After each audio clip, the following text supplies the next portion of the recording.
wabarakatuh. Selamat datang kepada Bapak Adil yang telah meluangkan waktunya untuk menjadi narasumber kita pada podcast sore hari ini. Nah, untuk lebih lengkapnya nanti pasti serangkaian acara itu nanti akan berjalan ngalir gitu ya Bang, nggak ada pertanyaan-pertanyaan yang terstruktur. Nah, oke.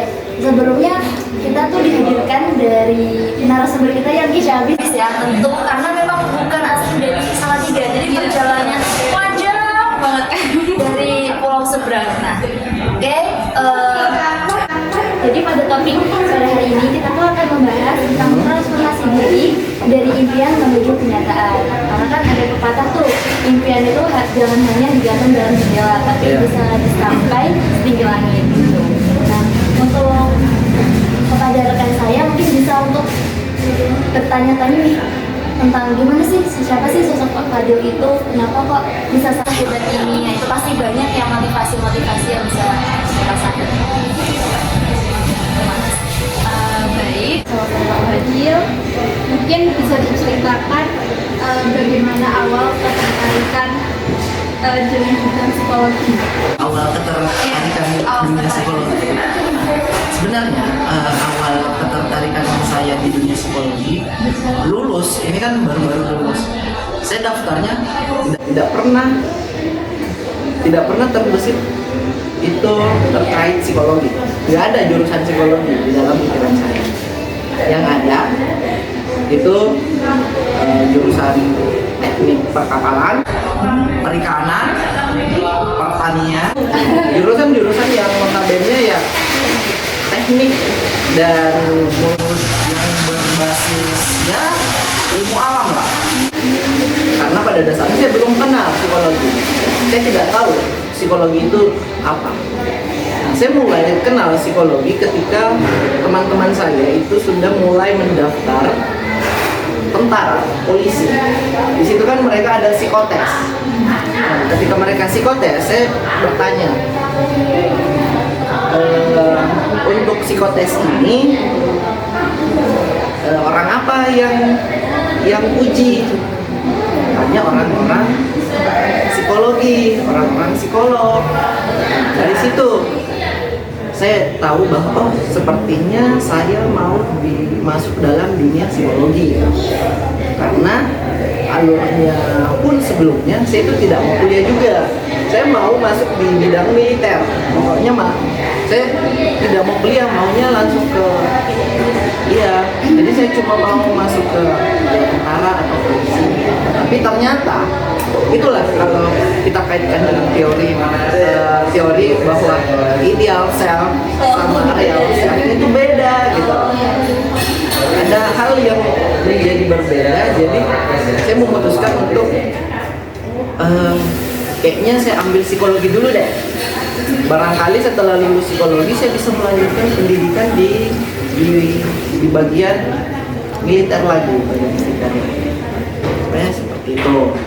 Nah, tetapi ternyata tidak bisa. Makanya haluannya lagi ke HR. Jadi selama S1 pun itu saya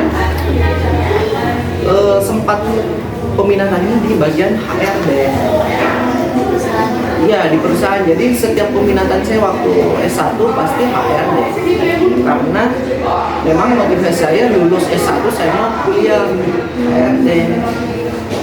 Waktu S1 itu seperti itu. Tetapi alur itu kan beralur kan, pas selama kuliah itu jadi HRD, tapi di semester akhir malah jadinya saya jadi asisten psikolog oleh pembimbing. Jadi pembimbing kebetulan dosen asistennya resign, jadi saya yang dipanggil, kebetulan saya anak bimbingannya. Dari situ saya belajar, ternyata banyak ketika kita mengerjakan alat tes, asesmen orang, uangnya banyak ya. Satu orang itu bisa 500 ribuan untuk satu kepala. Banyak yang menghasilkan kalau kita bangun biro dan sebagainya. Nah, dari situ motivasi saya itu untuk saya melanjutkan pendidikan di S2. Tapi di perjalanan S1 sebenarnya banyak juga lika-likunya, karena saya memang juga aktif di organisasi. Organisasi waktu di Makassar ya, waktu S1 tuh kayaknya Bapak belum asli Jawa waktu S1 di psikologi. Kenapa? S1 Bapak berarti bukan asli di Jawa? Bukan. Asli di Makassar? Iya, Makassar. Kalau dari segi cuaca pasti beda ya? Beda. Nah, gimana itu Bapak bisa beradaptasi sampai sekarang di Salatiga? Oh, kalau terkait adaptasinya sebenarnya di Salatiga kan saya S2-nya di Jogja. Oh, iya. Iya, S2 saya kan di Jogja, jadi kultur budayanya orang-orang Jawa itu saya sudah beradaptasi. Tapi jujur, pertama kali saya ke Jogja itu yang paling tanah Jawa yang paling pertama saya injak. Iya, Pulau Jawa, ini Yogyakarta. Pas daerah istimewanya. Iya, daerah istimewa. Jadi di awal itu wawancara di UAD Magelang itu untuk profesi waktu itu profesi. Ya Allah, kultur bahasa itu yang sangat berpengaruh. Saya yakinnya tidak lulusnya pun sebenarnya faktor bahasa, karena bahasa Makassar maksudnya bahasa Indonesia versi Makassar dengan bahasa Indonesia versi di Pulau Jawa itu beda. Kan ada kimiji, pakai kimi, bagaimana nih, bagaimana ji, ada apa makna katanya dari bagaimana. Tapi orang sana kan orang Sulawesi pasti lalu melebih-lebihkan ji. Jadi saya wawancara, saya tes, capek sekali. Saya ajak orang karena kan istilah di Makassar itu kan selalu bagaimana nih kita itu kan sebenarnya kita itu mengartikan kata kita berdua, kamu, Saya dan dia gitu. bukan hanya fokus pada satu orang. Oh, kita tuh satu orang. Iya. Berarti kayak Bagaimana kita, tiga, gitu. ya, Oh. bagaimana kita tesnya, gitu kan? Otomatis bagaimana hasil tesnya kamu, gitu. Karena kata kamu misalnya terlalu kasar. Oh, ada perbedaannya. Ada perbedaan. Nah, itulah yang membuat saya kadang-kala ketika ngajak orang makan, saya malah berpikir dulu sebelum bicara apa ya kata bahasa Indonesia supaya nyambung. Kamu. Saya benar-benar tidak terbiasa menggunakan kata kamu. Saya sangat terbiasa dengan penggunaan kata kita. Karena kalimat yang paling sopan, bagaimana kita hasilnya. Ayo, sudah kita makan. Nah, kita makan berarti apakah kamu sudah makan? Nah, gitu. Jadi itu kultur shock bahasa sebenarnya. Jadi sampai wawancara sudah capek karena FGD, otomatis kita harus saling berargumen sampai keluarlah bahasa Makassar yang versi Makassarnya. Nah, keluar versi Makassarnya, pasti saya yakin orang di sini nggak mengerti kalimat yang saya ucapkan gitu. Pulang di rumah itu di penginapan capek sekali, full capek. Saya tidur mulai sudah isya sampai besok jam 9 pagi. 12 jam. Iya, itu kultur shock. Tapi lama-kelamaan kuliah di S2 benar-benar capek. 1 minggu pertama capek, tapi lama-kelamaan sudah terbiasa. Jadi itu kultur shock benar-benar. Sama penggunaan klakson di Jawa ini, yang di bagian Jogja kemarin, saya benar-benar tidak ada penggunaan klakson. Oh, kalau di sana justru banyak ya, Pak? Jadi kita orang-orangnya soft gitu ya? Iya benar, dan orang-orang yang ramah. Saya tangkapnya orang-orang yang ramah karena apa yang membuat ketika kita naik motor atau jalan, monggo mas, monggo pak. Sedangkan di sana ya siapa anda? Oh, berarti sana itu orangnya lebih bercuek gitu ya, Pak ya? Iya, kalau kita nggak kenal, nggak punya, memang tidak kenal, ngapain? Kayak gitu kan? Iya. Kalau di sini kan kita nggak kenal, pun kadang kita Iya, menyapa. kalau di sini kita hai, monggo mas, Harus gitu. menunjukkan ya. Iya gitu. Makanya saya belajar juga, oh ternyata gitu. Tapi secara kultur bahasa benar-benar saya tidak bisa berbahasa karena satu kontrakan saya semua orang Sulawesi. Oh, berarti udah ini komunitas gitu. Iya, jadi kayak walaupun di kampus mereka di S2 itu rata-rata bukan Jogja, orang luar semua. Ada organisasinya. Iya, gitu. Tapi dari kultur Bapak yang di Makassar itu sama di daerah saya. Karena saya juga bukan orang Jawa itu jaga kayak gitu. Terus pas Gitu. di sini ternyata sulit itu ya buat bisa beradaptasi gitu. Terus selama Bapak melanjutkan studi S2 itu kan pasti banyak tantangan nih. Terutama kan kita nih anak-anak psikologi ya, yang mungkin salah satu atau semua dari kita juga pengen ngerasain gimana sih bisa jadi seorang kayak Bapak yang dalam metode belajar itu sederhana, tapi apa yang disampaikan tuh semua berdaging gitu. Gini, sejak S1 kuliah, yang paling pertama, saya tidak pernah diajarkan untuk belajar, fokusnya belajar di kelas. Kita itu diminta untuk belajar di rumah. Ketika kita sampai di kampus dan tidak paham, dosennya langsung keluar. Ataupun dosen kita tidak ditanya satu materi, terus dosennya kita tidak tahu, disuruh keluar. Iya, kita apalagi kalau yang aturan harus bawa buku cetak. Gimana? Kalian harus bawa buku karena konsepnya gini, konsep pengajarannya bahwa kalau kalian saja tidak punya buku, apa yang kalian mau pelajari? Kalau fokusnya pada dosen. Jadi kami itu diajarkan tidak berfokus pada dosen. Sebelum masuk kelas kita sudah paham apa yang ingin diajarkan hari ini.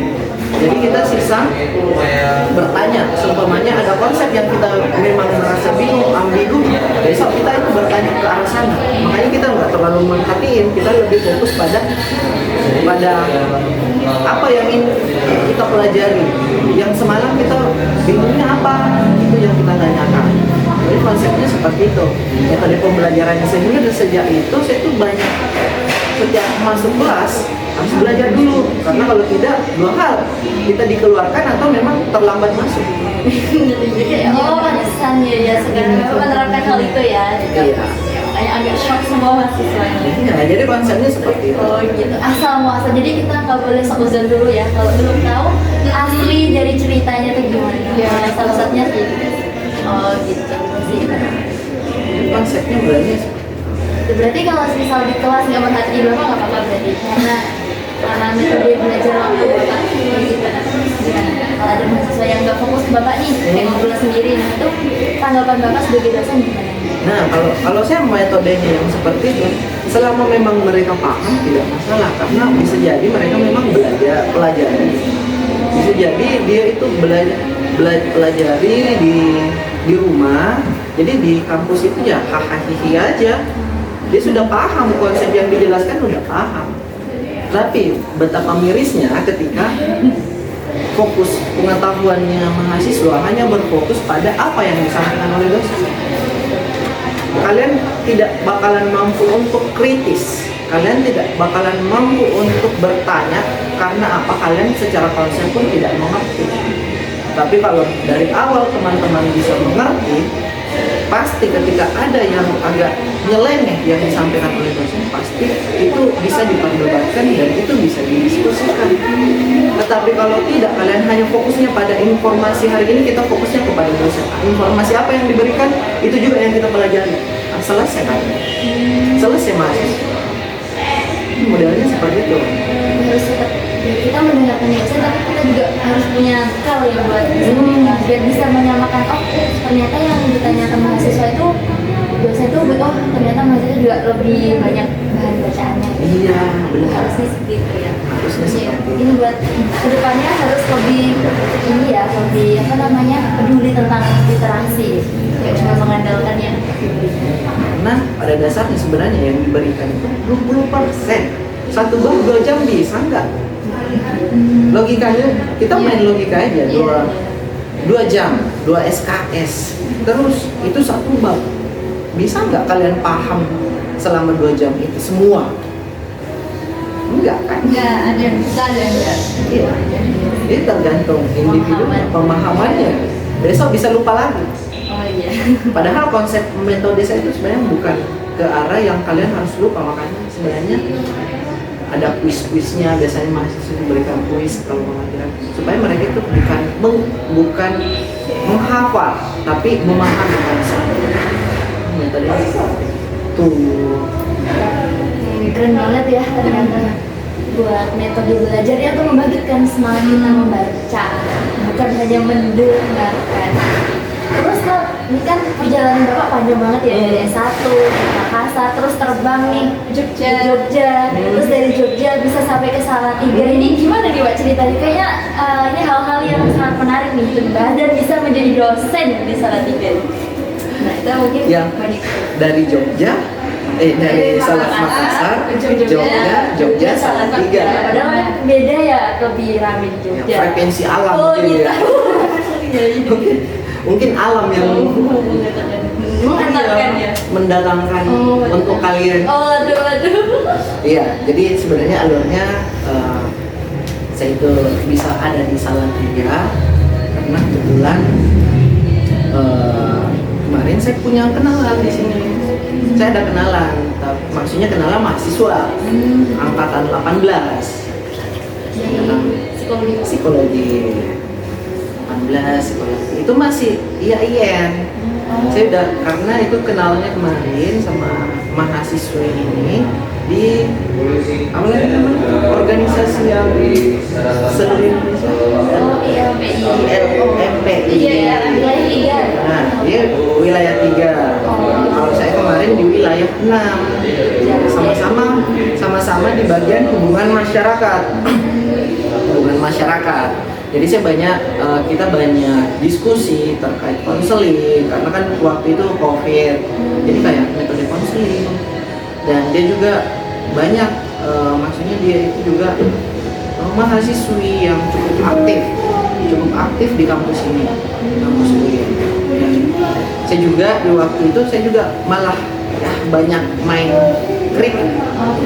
Kritik banget. Kok harus gini, mestinya nggak gini. Jadi itu yang memperkenalkan gara-gara saling mengkritik. Adunya bukan adu mulut tapi adu isi kepala ya.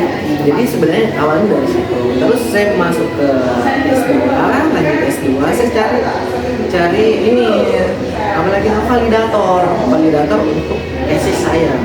Nah kebetulan Pak, waktu cari validator ini kan saya masih kontakan sama mahasiswi ini yang ada di UIN Salatiga tapi udah lulus, katanya udah lulus. Ada nggak yang dosen yang bisa rekomendasi untuk jadi validator? Oh ada. Jadi ya salah satunya Bu Muna, Bu Uin, itu validator itu eksperimen saya. Jadi dari situ validator, terus kebetulan saya lulus, saya tanya ada nggak yang kira-kira Bu? Saya cuma nanya ini ada nggak Bu loker untuk dosen. Nah dari situ ternyata kebetulan waktu itu dosennya itu resign, ada yang resign pada waktu itu persis.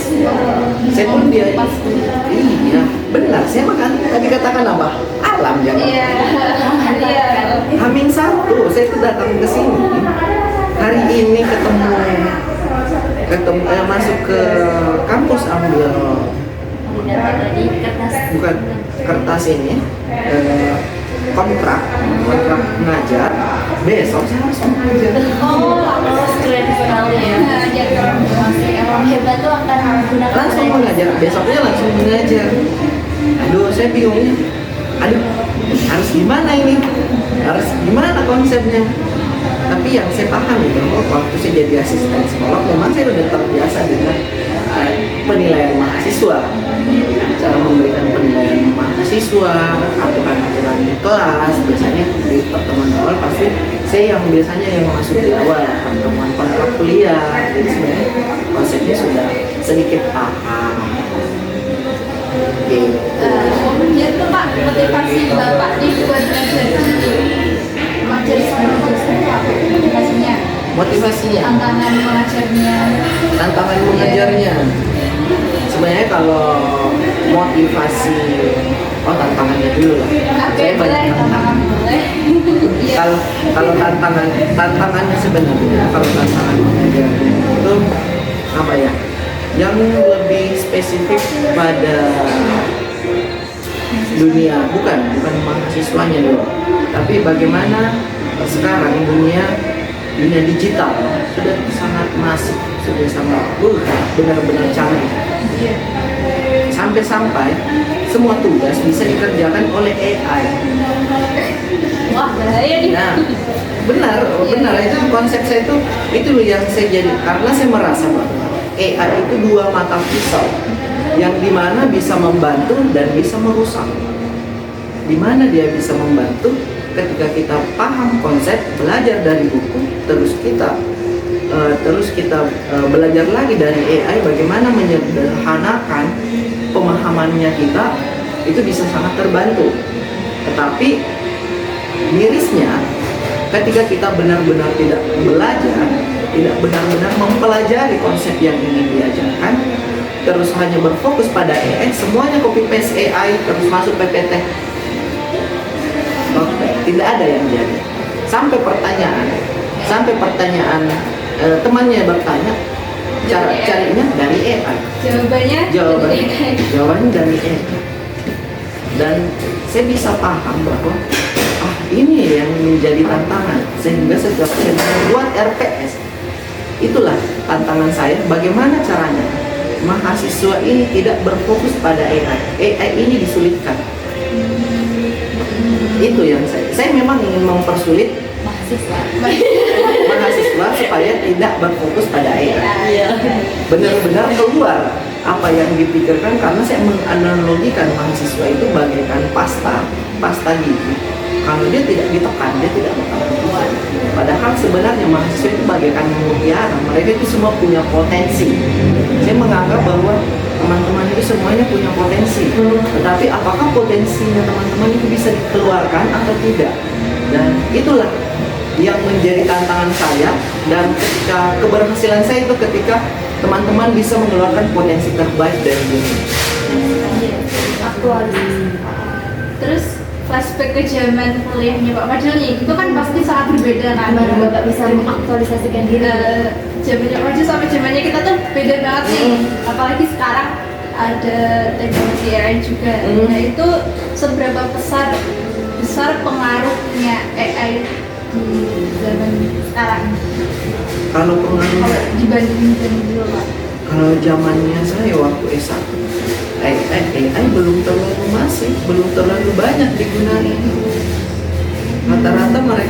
Rata-rata kami harus cari buku. Jadi pulang ke setelah perkuliahan, kita kerjanya di perpustakaan. Minggu UTS kami tuh nongkrong di perpustakaan fakultas, perpustakaan UNI. Ketika kita diusir di fakultas, kita pindah ke UNI. Kalau udah diusir di UNI baru. Jadi memang AI belum ini. Jadi belum berkembang lah AI pada masa itu. Tapi memang sudah ada Google. Kami rata-rata dan situ pada waktu itu masih Google. Nah, jadi kami itu biasanya cari di Google, Blogspot dan sebagainya. Kami belum mengenal jurnal-jurnal. Oh, berarti Bapak Ibu jurnal tuh masih jarang. Waktu S1 udah. Saya mulai kenal jurnal di semester 2. Jurnal internasional. Sampai akhirnya itu jurnal internasional terus. Dapat dosen yang notabene lulusan luar, apa yang kita kerjakan tiap minggu? Review jurnal internasional. Satu kelas tidak boleh ada yang sama. Tiap minggu buat aja yang kayak gitu, review jurnal. Saya juga bingung dulu, manfaatnya apa ini kita harus review jurnal terus. Tapi lama-lama, ternyata ada manfaatnya gitu. Ketika penelitian, kalau sudah terbiasa sesuatu ini, kita sudah paham alurnya mau kemana, kita mau cari di mana bagian ini. Yang kita cari itu sudah jelas. Iya, benar, tepat.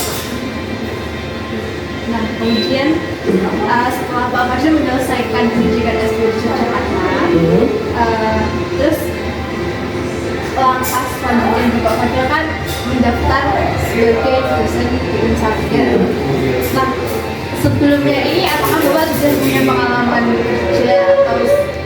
sebagai pengajar juga atau kegiatan yang lain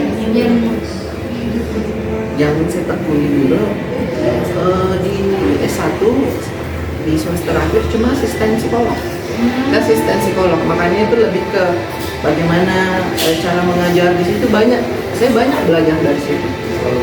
Dan implementasi pengajaran saya itu sampai sekarang itu memang mengacu pada apa yang diajarkan saya waktu di S1 dengan di S2. Karena sejak awal perkuliahan pasti semuanya lengkap, sama dengan Mbak yang tadi katakan.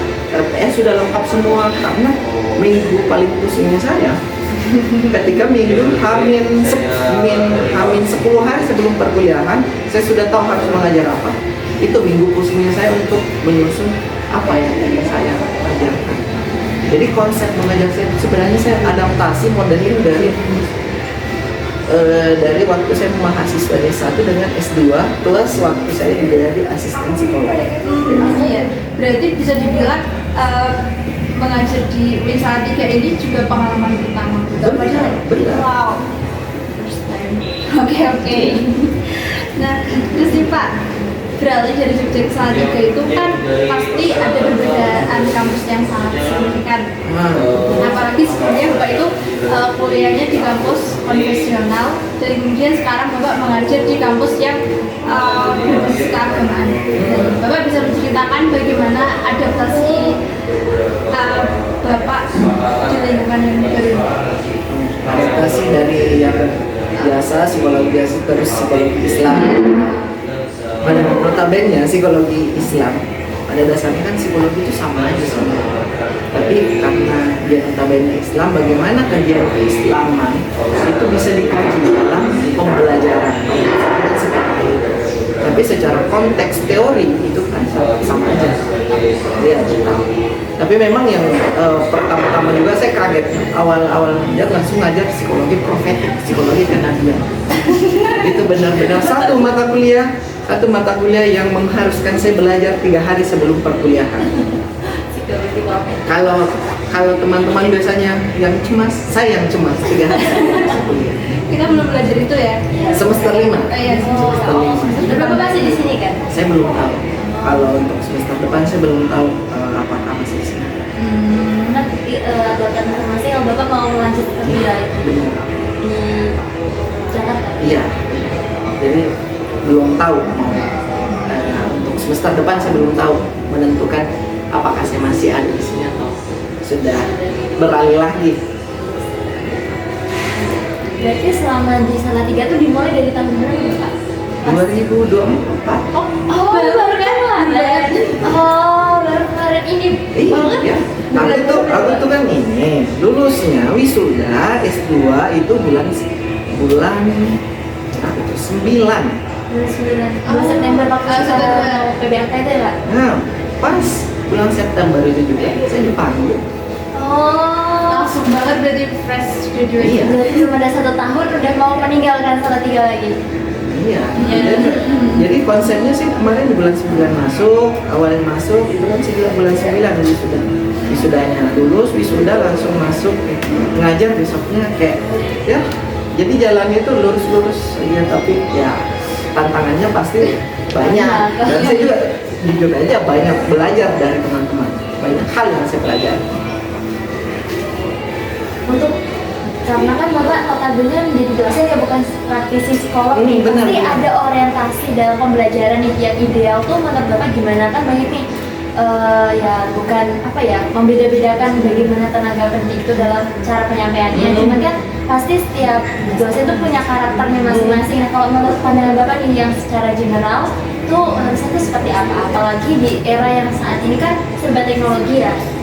Itu menurut Bapak sih. Sebenarnya kalau untuk masa sekarang memang kita harus mengkombinasikan teknologi. Teknologi memang penting karena mahasiswa sekarang eranya ya sudah di teknologi, area teknologi. Tapi selain area teknologi, kalau saya pendekatannya lebih eratnya itu di bagian scientific. Jadi rata-rata mahasiswa itu pasti cari bagian-bagian keilmiahan. dulu kenal dan sebagainya mereka harus tahu. Tapi notabene saya itu memang tidak di sana. Kalau yang idealnya itu sebenarnya pada dasarnya bagaimana untuk idealnya sekarang, saya juga masih menyesuaikan kira-kira mahasiswa itu sukanya yang mana. Ketika diberikan yang santai, mereka terlalu santai. Ketika terlalu ditekan, mereka jadinya merasa terlalu stres. Iya, dua komponen itu yang selalu saya pertanyakan ketika saya pulang. Saya mempertanyakan, kenapa ya? Ketika terlalu santai, otomatis mereka tidak tergugah untuk mencari informasi.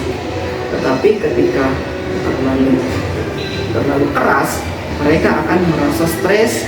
Jadi sampai hal-hal yang maksudnya ya hal-hal negatif nggak mungkin, tapi lebih ke asal jadi aja lah.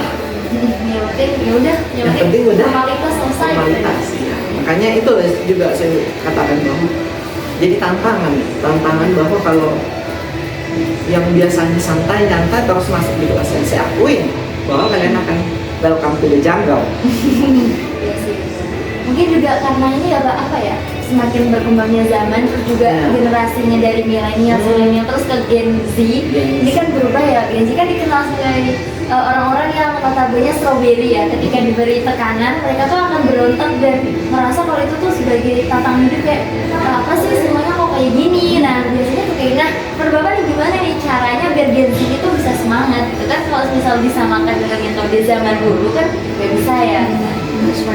Saya aja basic deh. Oh, Bapak juga Gen Z ya? Oh, Bapak tahun berapa?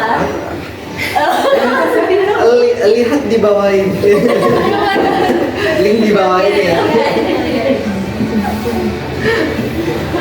Nah gimana Pak? Iya, jadi sebenarnya strateginya kalau saya itu sebenarnya mau bagaimana mahasiswa itu tekanan akademiknya tetap ada supaya mereka itu terdorong, tapi di sisi lain kita tidak terlalu berfokus pada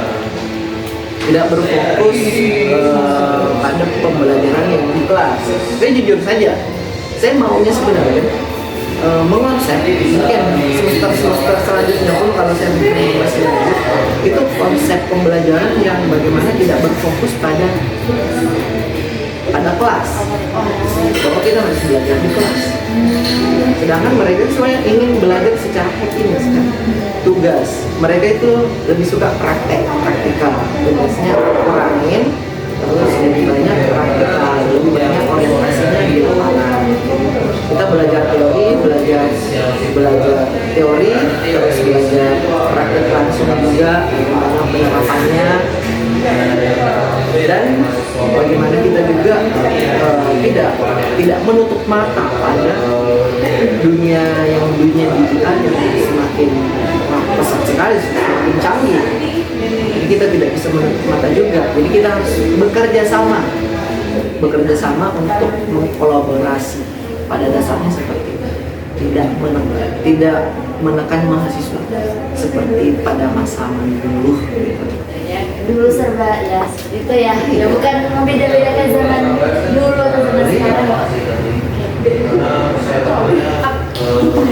Kemudian tip and trik untuk mendorong mahasiswa mencapai impian kan gimana ya? Aduh, ngomongnya bingung nih aku begini. Ya udah, kalau bingung tidak. Ya, jadi gini. Ada kan kita tuh sebagai mahasiswa tuh ngerasa kayak stuck aja gitu loh Pak, kayak kuliah tuh kita bingung nih mau arahnya kemana gitu kan, karena kita dari berbagai alternatif. Ada yang masuk psikologi karena keinginan sendiri, ada karena dorongan dari saudara atau keluarga, teman, atau karena ikut-ikutan. Nah, tips and trick dari Bapak untuk kita mahasiswa ini menggapai ya, maksudnya mengarahkan psikologi itu arahnya ke sini Jadi arah hidupnya, nggak cuma ngalir aja. Kan banyak orang kayak yaudah deh, kayak semisal aku udah masuk di Salatiga nih, yaudah ikutin aja arahnya mau kemana. Nanti kalau semisal aku nggak sanggup ya udah terima nasi. Kayak bahasa Jawanya tuh apa? Nerima pandu. Pandu. Oh iya itu Pak. Nerima karena kamu asli mana asli orang Jawa? Bukan Sumatera. Sumatera dia Pak. Iya Pak, sebenarnya gini, kalau konsepnya, konsep awalnya itu supaya mahasiswa itu sesuai, bisa searah. Yang pertama itu passionnya dulu. Passionnya sebenarnya suka enggak? Jujur aja, saya itu di semester awal banyak mahasiswa yang keluar karena passionnya bukan psikologi. Sampai ada yang tiap minggu masuk di infus. Ada teman saya itu. Iya, sejak menjelang UTS atau UAS pasti dia sakit tipes. Karena tekanannya tidak mampu. Dia tidak mampu menghadapi tekanan. Passionnya bukan di dunia psikologi. Dia lebih suka di dunia lain, maksudnya kayak arsitek, desain grafis. Tapi memang karena tekanan itu ya dia tidak bisa. Jadi harapannya sebenarnya mahasiswa yang kayak ya terjebak nih, saya terjebak di dunia psikologi nih ya. Ya saran saya silahkan belajar di psikologi. Maksudnya apa yang teman-teman harus pelajari di psikologi adalah ilmunya. Karena apa? Ilmu yang kita dapatkan di psikologi itu adalah ilmu yang mutlak, bisa digunakan sampai kapanpun. Ilmu yang notabene selama ada manusia, ilmunya masih bisa digunakan. Pada dasarnya seperti itu. Jadi untuk teman-teman, saya harap motivasinya untuk belajar bahwa kalaupun kalian tidak mau lanjut, setidaknya kalau memang teman-teman tidak mau lanjut, ya setidaknya kalian belajar. Maksudnya belajar apa yang kalian pelajari? Ya ilmu yang ada di psikologi ini kalian terapkan, bahwa tanamkan bahwa ini bukan untuk orang lain, tapi ini ilmu yang saya dapatkan untuk pribadi saya, untuk pengembangan diri saya. Banyak kayak teori kepribadian, teori perkembangan anak.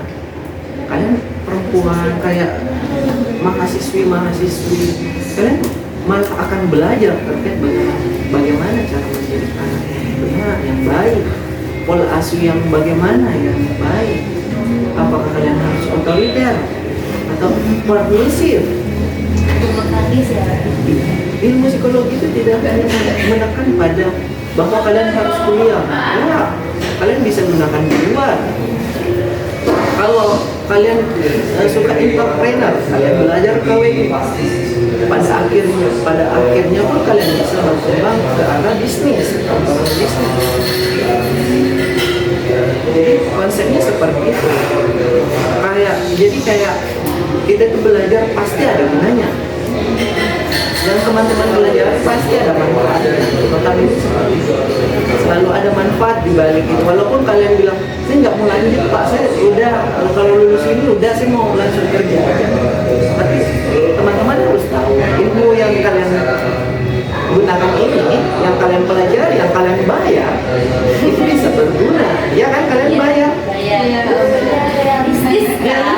Saya tuh selalu katakan bahwa kalian membayar, jadi otomatis saya harus juga memberikan yang terbaik, memberikan kualitas.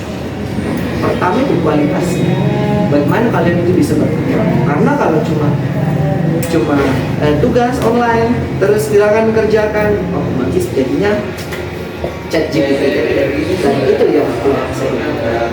Jadi harapannya semoga teman-teman itu yang notabene awalnya tidak tertarik dengan dunia psikologi, nantinya bisa tertarik karena ilmu-ilmunya aja.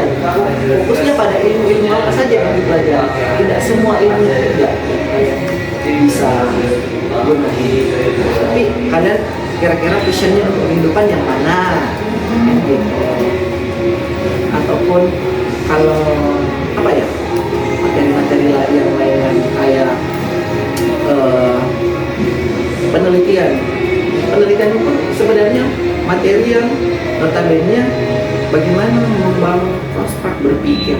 Itu sebenarnya sangat konteks, bukan sesuatu yang tersirat, tapi bagaimana konteks berpikirnya mahasiswa dari A alurnya sampai ke masalah, cari solusi dan sebagainya. Itu kan sebenarnya tujuan saya.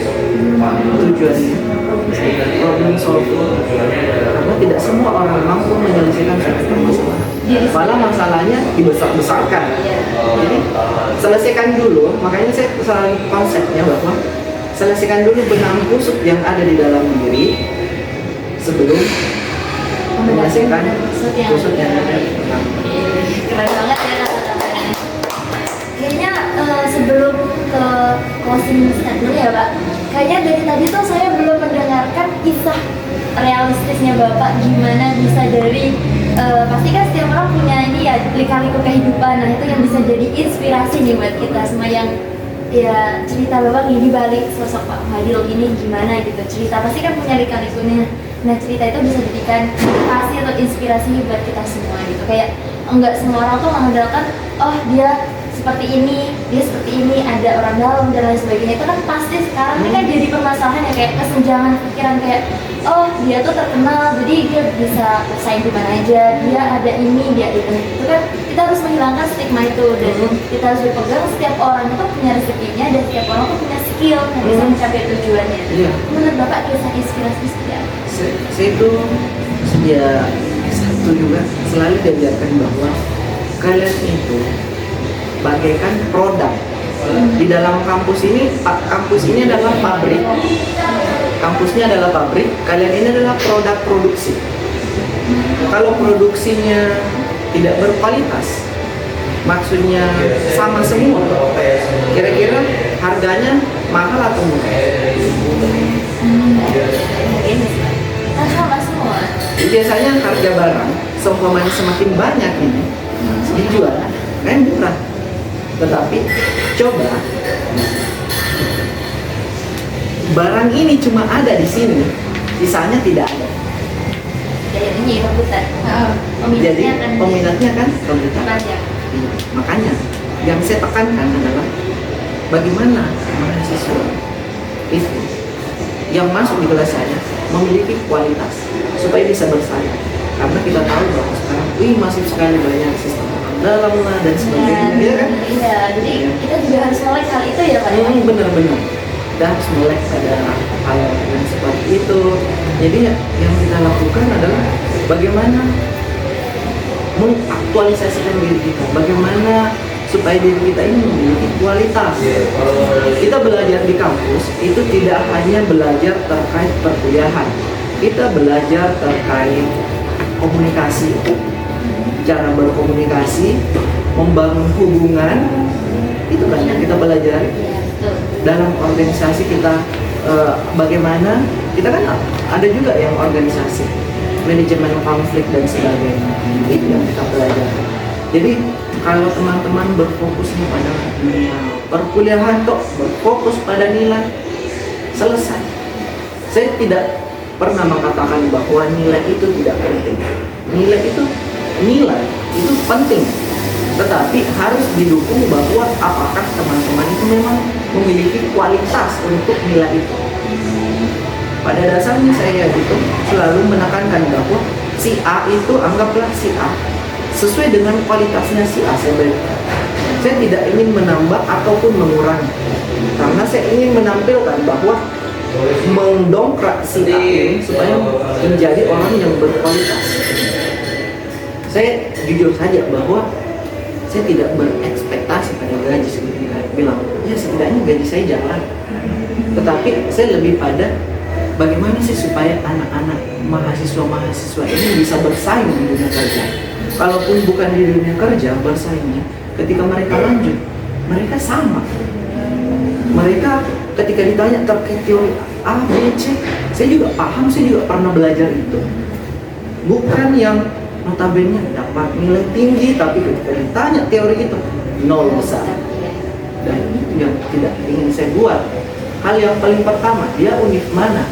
Yang kedua, dosennya siapa yang ada? Dan jujur saja, nilai yang saya berikan, saya pertanggungjawabkan. Saya bisa mempertanggungjawabkan nilai yang saya berikan ke mahasiswa. Karena saya itu lebih pada proses, bukan pada hasil. Saya tidak. Jadi walaupun nilaimu nilainya jelek nggak masalah, adik-adik nggak masalah, itu bukan hasil akhir. Saya juga dulu gitu, C full C plus, paling mentok C, nggak ada C min. Kalau C min udah mengulang, kita harus mengulang langsung C. Tapi apa yang saya pelajari dari nilai itu bahwa ternyata ketika saya berada di tempat lain, saya bisa mengeluarkan potensi saya. Anggap oke lah dia dosen saya menilai saya nilainya rendah, tetapi ketika saya pindah di univ lain, saya malah lebih bisa. Orang cuma tahunya sampai A, anggaplah orang cuma tahu sampai malah saya dalam hati, kok kamu bisa tahunya cuma sampai A, saya sudah sampai C, tapi nilai saya C, kamu nilainya apa? A. Dan itu yang tidak ingin saya ulang kembali ke orang lain. Kalaupun mahasiswa dapat nilai rendah, itu bukan nilai akhir bagi kamu.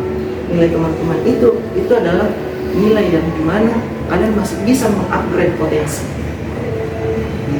Karena saya menganggap bahwa setiap mahasiswa punya potensi pada dasarnya itu, dimana kalian itu bisa masuk di kampus manapun, kampus ternama manapun. Dan itu yang tidak ingin saya patahkan. Kalian harus punya ambisi, kalian harus punya motivasi. Makanya saya itu agak sedikit, mungkin agak berbeda dari yang lain, bentuk penekanannya dan sebagainya, perfeksionisnya, karena saya ingin konsep kemahasiswa adalah konsep bagaimana teman-teman bisa bekerja dengan baik supaya kalian itu punya kualitas di dunia kerja. Bukan hanya nilai kalian yang tinggi, tetapi memang secara kinerja, attitude kalian bagus, disiplin. Makanya penerapan saya itu 15 menit. Itu syukur-syukur saya tidak mengeluarkan. Saya waktu jadi asisten saya keluarkan. Silakan tutup pintu dari luar. Karena memang aturannya seperti itu, budaya kami memang seperti itu. Jadi konsepnya ya itu membantu bagaimana sih sebenarnya mahasiswa bisa memiliki kualitas. Itu yang paling penting. Saya tidak memikirkan diri saya mau di demo dan sebagainya, saya tidak pikirkan. Oh ya Pak, mau tanya nih, kan ada nggak sih perbedaan antara sistem pembelajaran dan penilaiannya dari kampus konvensional ke kampus seperti UIN? Maksudnya Bapak tuh ngerasa nggak kalau dari proses pembelajarannya terus penilaiannya itu berbeda jauh? Proses penilaiannya? Iya, sama pembelajaran. Pembelajarannya. Jadi kayak misalnya dari hasil belajarnya mahasiswa itu nggak sebanding sama nilainya. Nah, Bapak tuh ngerasain itu nggak sih di kampus sebelumnya sama kampus tempat Bapak sekarang aja? Oh gitu. Iya. Kalau ada perbedaan nggak? Kalau soal itu sebenarnya saya juga tidak bisa menjustifikasi untuk masing-masing kampus, karena masing-masing kampus memiliki otonomi ciri khas masing-masing. Jadi bagaimana budayanya di dalam ya memang kita harus notabene memang bisa mengikut. Itu kan sebenarnya pilihan mengikut atau tidak. Kalau saya jujur saja, maksudnya kalaupun mayoritas begitu, saya mayoritas yang berbeda. Karena potensinya, setidaknya kalau yang lain kalian anggaplah bahwa yang lainnya memberikan nilai, bersyukurlah kalian. Kalau dinilai saya otomatis agak sedikit rendah, tetapi apakah kalian terasa, apakah kalian akan bisa keluar dari zona nyamannya? Jadi memang kita harus setiap kampus memiliki ciri khasnya yang berbeda-beda. Secara fasilitas juga kan beda-beda, itu kita tidak bisa menyamakan gitu. Karena ya namanya juga berkembang kan, itu sama-sama berkembang. Keren sekali ya Pak. Membangkitkan semangat hampir ternyata nasihatnya ini apa bener-bener Pak, aku tadi apa Saya menyentuhnya sampai aku nggak bisa berkata-kata loh. sih bener Pak, kayak ternyata sekarang kita tuh orientasinya tuh nilai untuk proses, karena kayak nilai itu kayak penting gitu loh Pak. Kayak orang kan, karena orang tuh melihat dari kecil, dari kita mungkin waktu duduk di jenjang SD kan orang tuh nengok kerja berapa, terus menaik kelas. Nah seperti itu, nah sampai sekarang tuh masih terpikirkan, oh berarti kita harus ada hasil dari proses itu sih yang harus dipikirkan. Karena gini, sebelum saya masuk, saya tuh jujur, saya riset. Gimana? Sama cuttingnya teman-teman saya riset. Bagaimana sistem penilaian? Nilai apa yang mayoritas mereka dapatkan? Bagaimana sistemnya? Bagaimana? Dan saya dapatkan, saya jujur saja, di setiap akhir kelas, saya biasanya tanya-tanya. Saya langsung keluar, bukan jadi pengajar, tapi jadi peneliti jadinya, konsepnya. Karena apa yang saya tanyakan? Gimana perasaannya? Bagaimana sistem mengajar saya dan sebagainya? Pasti di akhir bukan di akhir pertemuan, tetapi setelah perkuliahan ada 1-2 orang, terus yang humble pasti biasanya mereka akan cerita, Pak begini, ada Pak gini dan sebagainya. Dan saya tampung masukan dari mahasiswa yang seperti itu. Terus ketika saya masuk di ruang dosen, saya juga tampung informasi dari dosen-dosen, sesama dosen. Gimana Pak, gimana Pak? Saya juga bertanya. Saya juga mendapatkan informasi yang dimana saya berada di antara, saya ada di antaranya. Suara mahasiswa, suara dosen yang sama dengan saya. Nah, sebenarnya mahasiswa maunya gimana? Nah, dari situ saya dengar, anggap ada hasil yang saya dengarkan, sehingga inovasi saya bahwa oh mahasiswa berarti harus transparan, makanya sifat saya itu benar-benar transparan, tidak ada yang saya sembunyikan, nilai full murni semuanya, nilai tugas dan sebagainya saya perlihatkan, karena kalian supaya tidak ada yang di akhir. Saya jujur saja tahu bahwa katanya kalau tidak sesuai, nilainya dapat rendah, C, B, maka akan dilaporkan. Ada informasi yang saya dapatkan seperti itu. Kadang-kadang katanya dilaporkan dan sebagainya sampai ke Kaprodi katanya, gara-gara nilai. Malah kalian menuntut, makanya saya itu benar-benar ya kita realistis saja. Kalian di lapangan bagaimana?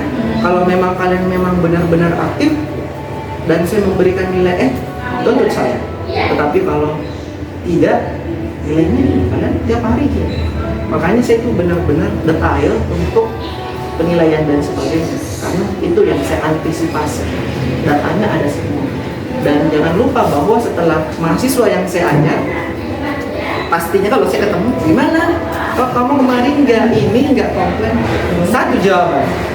Saya bingung Pak, mau komplain apa? Datanya lengkap. Jawabannya. Jadi sebenarnya itu. Mungkin yang saya akan terus ubah, palingan metode-metode pembelajaran sistem di kelas, bisa saja sistemnya di luar dan sebagainya itu bisa saja. Tetapi saya juga belum tahu apakah saya masih lanjut atau berpindah universitas dan sebagainya. Jauh soalnya. Kalau dipaksa juga gak jauh ya Pak ya? 6 jam. Iya. Konsepnya seperti itu.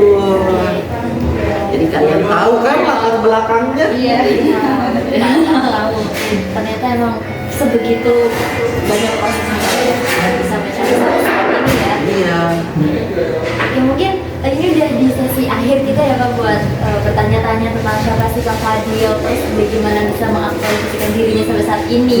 Terus mungkin ada nih kata-kata motivasi dari Bapak nih untuk kita semua gitu. Apa itu Pak? Kira-kira gitu. Aduh, kata-kata motivasi. Iya, apa ya? Karena Bapaknya orangnya penuh motivasi dan inspiratif. Makanya saya cukup situ ini aja bahwa kalian jangan berfokus pada hasilnya, fokuslah pada prosesnya, karena proses yang baik tidak akan mengkhianati hasil. Keren sekali ya, fokus pada proses. Terima kasih ya Pak atas banyak sekali ya kata-kata inspirasi, motivasi membuat kita tergugah kembali ya, yang mungkin sebelumnya udah tertekan karena banyaknya tuntutan baik akademik atau lingkungan sosial. Nah sekarang sudah tergugah kembali untuk bisa lebih semangat lagi, karena tantangan itu gak akan pernah berhenti selagi kita masih hidup. Betul sekali. Dan pikiran itu nggak bisa berhenti ketika kita masih hidup. Terima kasih kepada Bapak Nadir yang telah meluangkan waktunya untuk menjadi narasumber kita pada podcast sore hari ini. Untuk kurang lebihnya saya mohon maaf. Akhir kalam karena tadi saya buka dengan salam dan saya tutup dengan salam ya Pak. Assalamualaikum warahmatullahi wabarakatuh. Waalaikumsalam warahmatullahi wabarakatuh. Oke.